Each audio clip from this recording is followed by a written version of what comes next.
Zovem se Karla, imam 10 godina. Ja se zovem Vid, imam 9 godina. Ja sam Paula Hude, dolazim iz Samobora i imam 22 godine.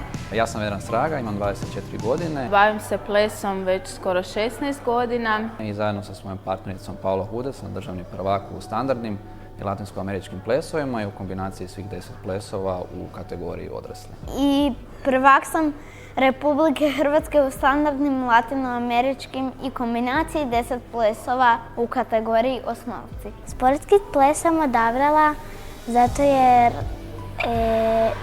probavala sam i ostale plesove, ali mi se sportski ples najviše svidio jer ima puno turnira i natjecanja. I jednostavno sam se zaljubila na prvi pogled i odlučila da bi ipak probala i eto, 16 godina kasnije još sam uvijek tu.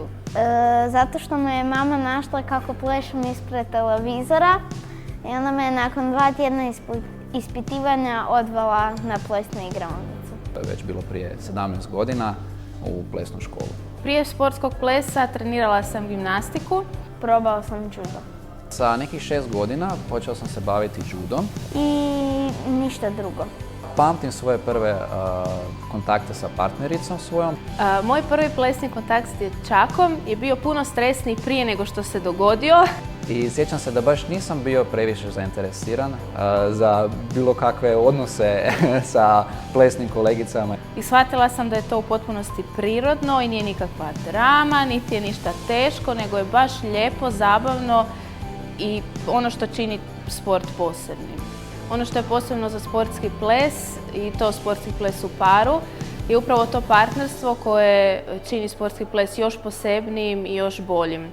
Specifičnost sportskog plesa je ta da se sportski ples izvodi na glazbu.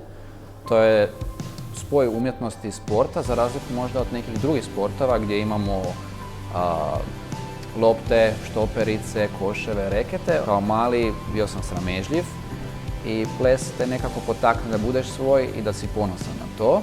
Najdraži dio u plesu mi je natjecanje. Ali definitivno taj odnos između partnera i partnerice. Razgovaranje, druženje, plesanje naravno. Natjecanja su jako zanimljiva. Prvo plesno natjecanje pamtim pa jako lijepo, to je bilo u Sisku. Sjećam se da je to bilo državno i da je to bilo veće natjecanje i da smo bili prvi.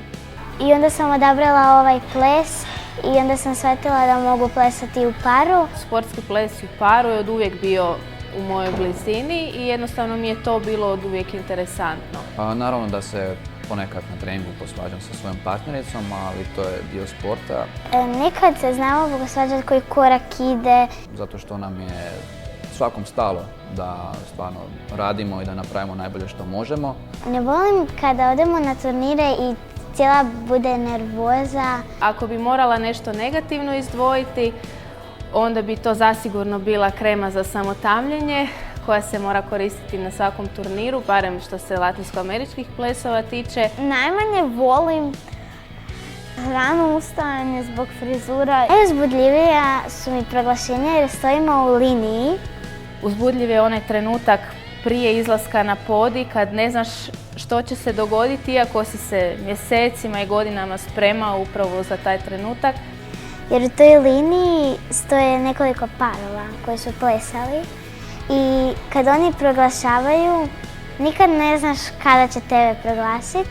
Družim se sa svojim konkurentima, posebno s onim s kojima smo se puno puta vidjeli na natjecali. Od treninga treniramo 5 puta tjedno, zna biti i balet u subotu. Isto tako imamo i kondicijske treninge.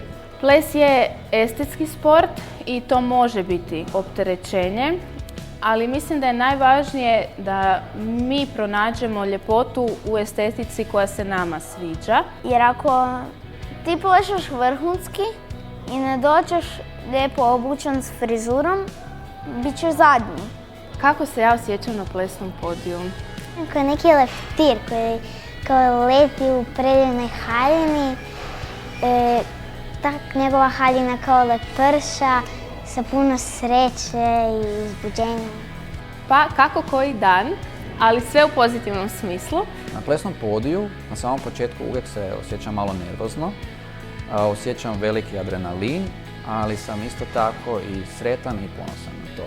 Na plesnom podiju osjećam se sretno, ugodno i veselo. Ja bih željela biti trenerica, zato jer želim učiti i ostalu djecu kako da plešu, da postanu profesionalni plesači i da ostvare svoje snove. Svoju budućnost u sportskom plesu sve više i više vidim u trenerskim vodama. Očekujem da neće sva natjecanja biti super, da će neka biti malo lošija, neka bolja i mislim da će ples biti dio moje svakodnevnice za 2-3 godine isto. Volio bi se vidjeti jednog dana kao trener ili možda voditi neki plesni klub. To mi je bila jako velika želja i nadam se da će se ostvariti.